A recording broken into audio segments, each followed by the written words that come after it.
네, 저희가 교회의 미래에 대해서 얘기를 할 때 자주 듣는 이야기가 있습니다.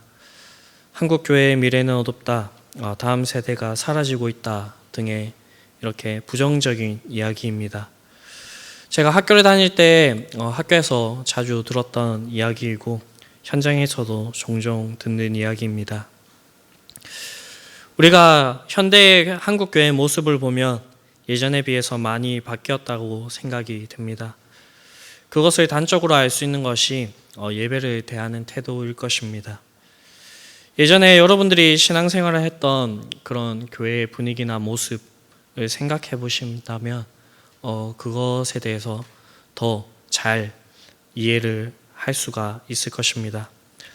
저도 어릴 때 기억을 되돌아보면 할머니가 이렇게 헌금을 다려서 주일을 준비하시는 그 모습이 떠오르고 특별 새벽 기도회를 할 때 교회 맨 앞자리에 앉기 위해서 새벽 3시 반 그 정도부터 이렇게 줄을 서 계셨던 그러한 모습들이 떠올랐습니다. 지금 생각해보니 어릴 때 어른들이 했던 그러한 모습들이 얼마나 어려운 행동인지를 깨닫게 됩니다. 세상은 발전을 했습니다. 옛날과 같이 전쟁이 없고 평화로운 시대입니다. 예수님을 믿으면 핍박을 받으며 죽임을 당하는 시대가 아니라 종교의 자유가 있는 그러한 시대입니다. 그러나 예전보다 신앙생활하기가 너무나도 어려워졌다라고 얘기를 합니다. 개인적인 자유의 시간들이 늘어나고 우리 주변에는 교회, 말씀 이것보다 훨씬 더 재미있는 것들이 많이 생겼기 때문입니다. 내 주변에 눈을 돌릴 수 있고 그것을 즐길 수 있는 것들이 많이 늘어났다는 것입니다.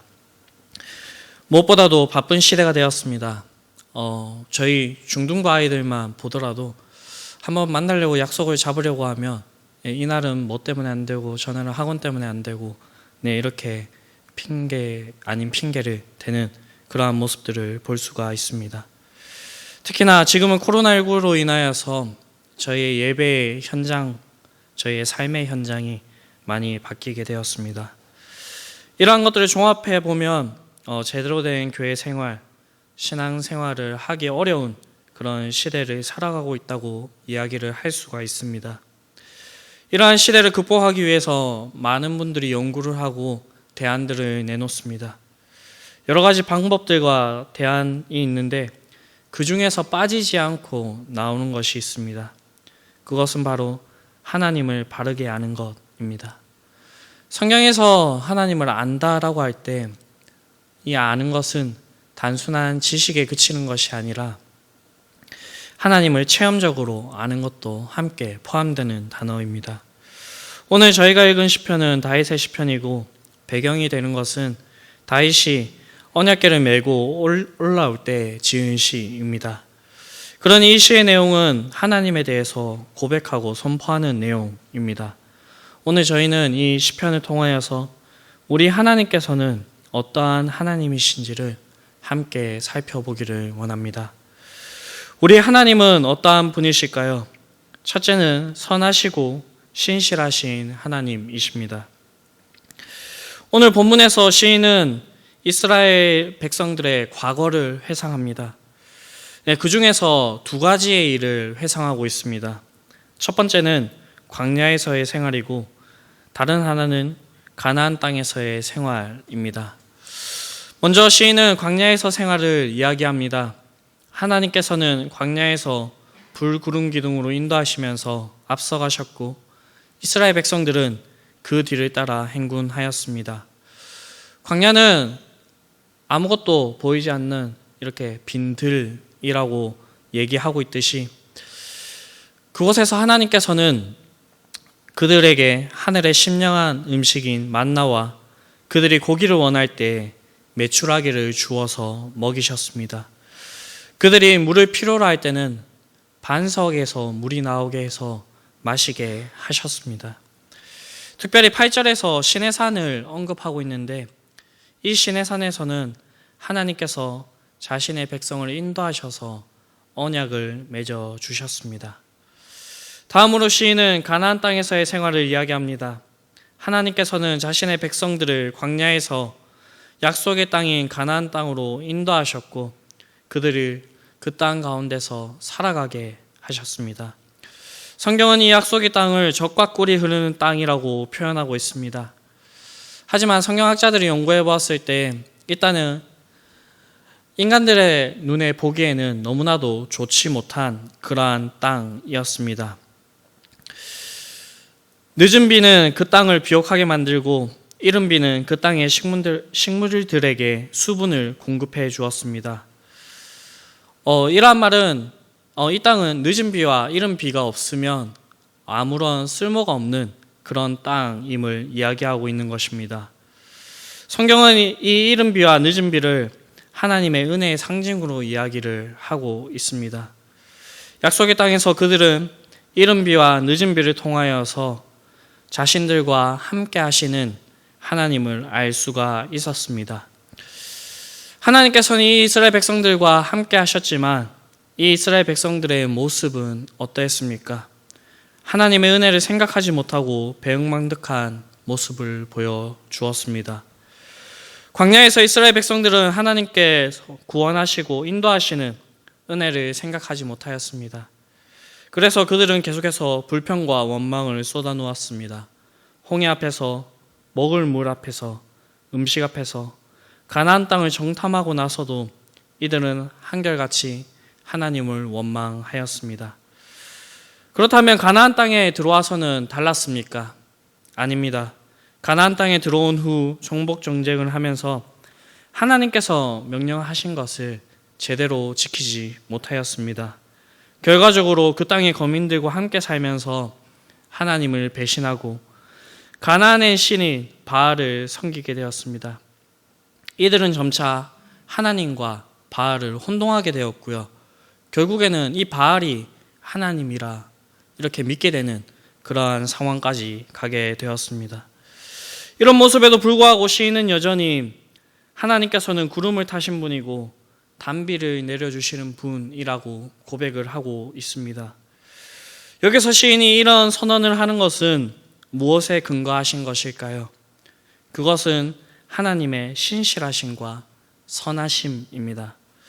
옛적의 시내산에서 이스라엘과 언약을 맺으신 하나님께서 그 언약의 땅에 대해서 긍휼을 베풀어 단비를 흡족히 내려주셨는데 그 이유가 하나님의 선하심과 신실하심에 있다는 것입니다. 이스라엘 백성들은 아닙니다. 그들은 앞에서 설명했듯이 조금만 힘들어지면 하나님을 원망했고 살만해졌을 때에는 하나님을 배신했던 자들입니다. 그럼에도 불구하고 하나님께서는 자신의 백성들에게 은혜를 내려주십니다. 시내산에 하나님께서 언약을 맺어주시고 그 언약에 따라서 지금도 자신의 백성을 돌보시는 하나님이심을 그 사실을 이야기하고 있는 것입니다. 이러한 사실은 우리에게 엄청난 위로가 됩니다. 왜냐하면 우리의 인생을 되돌아볼 때 우리도 이 이스라엘 백성들과 같은 그러한 모습들을 많이 보여주었기 때문입니다. 염치 없는 모습을 가지고 있지만 하나님께서 우리가 이 약속을 잡고 나아갈 때 하나님은 저희를 용서하시고 싸매시고 우리를 회복시켜 주십니다. 왜냐하면 우리의 하나님께서는 선하시고 신실하신 하나님이시기 때문입니다. 다음으로 우리 하나님은 어떠한 분이실까요? 하나님은 악인들을 심판하시고 의인들에게 승리를 주시는 분이십니다. 시편 68편은 하나님께서 등장하시는 장면으로 시작이 됩니다. 하나님의 임재 앞에서 두 부류의 사람으로 구분이 되는 모습도 나타나고 있습니다. 한 부류는 의인이고 한 부류는 악인들입니다. 의인은 누구일까요? 그것은 바로 하나님의 백성들입니다. 하나님께서는 아브라함을 택하셨고 그의 자손으로 자신의 언약 백성을 삼으시겠다고 하셨습니다. 그리고 백성과 하나님께서는 언약을 맺어 주었습니다. 아브라함의 씨인 예수 그리스도 안에서 우리도 언약의 백성이 되니 이 언약은 저희에게도 유효합니다. 그럼 악인은 누구일까요? 악인은 하나님을 인정하지 않는 자들을 이야기합니다. 오늘 본문에서 악인의 특징을 또한 얘기하고 있는데 하나님을 미워하는 사람들이라고 이야기를 합니다. 그런데 이들은 단순히 하나님을 미워하는 것이 아니라 하나님의 백성을 미워합니다. 그렇게 이 악인들은 의인들의 원수라고 이야기를 할 수가 있습니다. 오늘 본문 1절에서 말씀하고 있듯이 하나님이 일어나시니 원수들은 흩어지며 주를 미워하는 자들은 주 앞에서 도망하리라 라고 말하고 있습니다. 네, 이러한 모습을 민수기 10장 35절 36절에서 잘 볼 수가 있는데, 모세가 이 이스라엘 백성들이 진을 이동할 때 하나님의 언약궤가 앞서 나갈 때 여호와에 일어나사 주의 대적들을 흩으시고 주를 미워하는 자로 주의 앞에서 도망하게 하소서라고 하였고, 궤가 쉴 때 여호와여 이스라엘 천만민에게 돌아오셔서라고 하고 있는 이 모습에서 하나님께서 악인들을 흩으시는 그러한 모습들을 잘 보여주고 있습니다. 무엇보다도 언약궤가 움직일 때 하나님의 역사가 드러나는 것은 여호수아서에서 저희가 잘 확인해 볼 수가 있습니다. 제사장들이 언약궤를 메고 요단강에 발을 넣었을 때 요단강이 끊어져서 마른 땅으로 지나가게 되는 기적이 있었으며, 언약궤를 메고 여리고성을 돌았을 때 여리고성이 무너진 일이 있었습니다. 이처럼 하나님께서는 언약궤와 함께 행하셔서 주의 백성들의 길을 열어주시고 대적들을 친히 물리쳐 주셨습니다. 그렇다면 하나님께서는 자신의 백성들만 사랑하신 것일까요? 아닙니다. 하나님은 이 세상을 사랑하셨다라고 요한복음에서 얘기하고 있습니다. 하나님께서는 악인에게도 똑같이 해와 비를 내려주시고 먹히고 입혀주시지만 악인들은 이런 은혜를 생각하지 못합니다. 도리어 악인들은 하나님을 미워하고 그분의 백성들을 싫어합니다. 하나님은 오래 참으시지만 공의의 하나님이십니다. 그렇게 악인들은 하나님이 일어나시면 그들은 흔적도 없이 사라지게 될 것입니다. 본문은 하나님께서 악인들을 심판하시는 모습을 연기와 미를, 초의 이미지를 사용하셔서 그것을 우리에게 생생하게 전달해 주고 있습니다. 연기가 아무리 자욱해도 바람이 불면 그 연기가 흩어져 사라지는 것 같이, 불에 닿으면 이 초가 녹아서 없어지는 것 같이 하나님께서 임재하시면 이 원수들은 흔적도 없이 사라질 것입니다.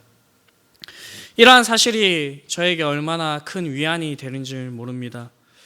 우리의 삶에서 고통스러운 일, 어려운 일 너무나도 많이 있습니다. 그 중에서 우리가 살아갈 때 주변에 악인들에 의해서 우리가 고통을 당할 때도 있습니다. 그렇게 저희는 이 성경의 말씀을 믿는다면 이러한 상황 속에서 저희가 하나님을 의지할 수 있는 것이고, 이 상황 속에서도 인내할 수 있는 것이고, 그리고 원수를 직접 갖지 말고 하나님께 맡기라고 하는 그 말씀을 우리의 삶에서 이루어 나갈 수 있기 때문입니다. 마지막으로 우리 하나님은 어떠한 분이십니까? 오늘도 우리를 선하게 인도하시는 하나님이십니다. 오늘 시편에서 우리는 하나님께서 시내산에서 언약하신 대로 가나안 땅을 정령하시고 시온산으로 올라가시는 것을 보게 됩니다. 옛적에 시내산에 구름으로 강림하셔서 자신의 백성들과 언약을 맺어주시고 은혜를 베풀어 주신 하나님께서 오늘도 이 시온산으로 올라오고 있음을 이야기하고 있는 것입니다. 과거의 일을 들어서 다윗이 지금 이 하나님을 기뻐하고 찬양하는 것은 바로 과거에 자신의 백성들에게 복을 주셨던 하나님께서 여전히 주님의 기업에 단비를 내리시는 분이시기 때문입니다. 이 시편을 우리는 다윗의 시편으로 알고 있고, 다윗의 시대를 살펴보았을 때 하나님께서는 강한 나라와 영토를 허락하여 주셔서 하나님께서 이 이스라엘 백성들에게 약속하셨던 것을 어느 정도 일부분 성취해 주셨음을 볼 수가 있습니다. 그렇게 오늘 영적인 아브라함의 자손으로 언약의 백성이 된 우리에게도 이 시편의 내용이 적용이 됩니다. 우리는 하나님께서 왜 아브라함을 선택하셔서 그 자손으로 민족을 이루셨고 그들과 언약을 맺어주셨는지는 알지 못합니다. 우리가 성경을 통하여서 아는 것은 아브라함이 하나님을 믿었고 하나님이 그곳으로 아브라함의 의를 삼으셨다는 것입니다. 우리 역시 수많은 사람들 중에서 왜 우리를 선택하셔서 하나님께서 자신의 백성으로 삼아주셨는지는 모릅니다. 다만 우리가 알 수 있는 것은 우리에게 이 성경의 말씀, 계시의 말씀을 들려주셔서 예수님을 알게 하셨고 이 예수님을 믿음으로써 하나님께서는 이 믿음을 우리의 의로 여겨주셨다는 것입니다. 이 하나님께서는 오늘도 우리와 함께 하시며 이 신실하신 하나님께서는 이 언약에 신실하신 하나님께서는 주님의 기업에 단비를 내리시는 분입니다. 그렇기 때문에 우리는 어떠한 상황이 다가올지라도 이 하나님을 생각하며 하나님을 의지하면서 나아갈 수 있는 것입니다. 우리의 인생을 되돌아볼 때 저희는 이런 하나님에 대해서 분명히 느낄 수가 있습니다. 하나님께서는 지금까지 우리를 인도하셨고 지금도 인도하시며 하나님께서는 우리를 마지막까지 인도하실 것입니다. 무엇보다도 하나님께서는 예수 그리스도로 말미암아 우리에게 승리를 허락하여 주시고 우리가 감당하지 못할 복들을 허락해 주십니다. 다만 우리가 기억해야 될 것은 이 세상을 살아갈 때 완전한 승리와 복은 누리지 못한다는 것입니다. 이것은 하나님의 능력이 부족해서일까요? 아닙니다. 그 이유는 우리에게 있습니다. 하나님께서는 우리에게 완전한 승리와 복을 허락하여 주셨지만 우리가 연약하여서 그 승리와 복을 온전히 이어나가지 못한다는 것입니다. 그저 우리는 이 세상에서 장차 하나님께서 약속하신 그것들을 맛만 보는 것입니다. 그렇게 우리는 장차 이루어질 그 영광스러운 날을 더욱더 소망하게 되는지 모르겠습니다. 이 소망을 가진 우리는 이 세상의 것들만을 추구하지 않고 하나님 말씀대로 온전히 살아갈 수가 있습니다. 이러한 소망은 장차 예수님께서 오실 때 우리에게 이 모든 것들을 온전하게 이루게 하실 것입니다. 말씀을 마무리하겠습니다. 오늘날 신앙생활하기가 여러 가지로 어려운 이유들이 저희 가운데 있습니다. 그러나 각 시대들마다 어렵지 않았던 시대가 있었는가라는 생각을 해봅니다.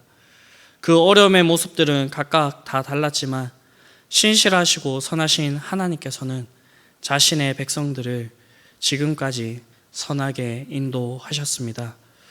한국의 기독교가 침체되고 미래는 불확실하지만 생각해보면 하나님의 나라는, 하나님의 교회는 초대교회가 세워진 이후로부터 흥왕하지 않았던 적이 없었습니다. 예수님을 시작으로 하여서 12제자, 그리고 초대교회, 유럽의 교회, 미국의 교회, 그리고 한국의 교회까지 지금도 하나님의 나라는 흥왕하고 있습니다. 하나님께서 어려운 순간에도 남은 자들을 통하여서 자신의 나라를 이어가십니다. 그들의 특징은 하나님을 바르게 알고 바르게 고백하는 사람들입니다. 오늘 시편에서 다윗이 고백하는 하나님은 선하시고 신실하신 하나님이시며 악인들을 심판하시고 의인들에게 복을 주시는 하나님이십니다. 무엇보다 이 하나님은 과거에만 머물러 계시는 그러한 하나님이 아니라 오늘도 살아계셔서 우리와 함께 하시며 역사하시는 하나님이십니다. 그렇게 우리는 매일의 삶에서 하나님을 의지할 수 있습니다. 그리고 우리 앞에 어려움이 있을 때 우리가 인내할 수 있으며 기도하며 그 문제를 주 안에서 풀어갈 수 있는 것입니다. 간절히 바라기는 여기 앉아 계신 저와 여러분들이 그 남은 자들이 되기를 원합니다. 더욱더 악해져가는 이 세대 속에서 하나님을 바르게 알고 고백하며 이 시대에 하나님의 그 증거들을 우리의 삶으로서 나타낼 수 있는 그리스도의 편지와 그리고 그리스도의 향기가 될 수 있는 저와 여러분들이 되시길 간절히 바랍니다.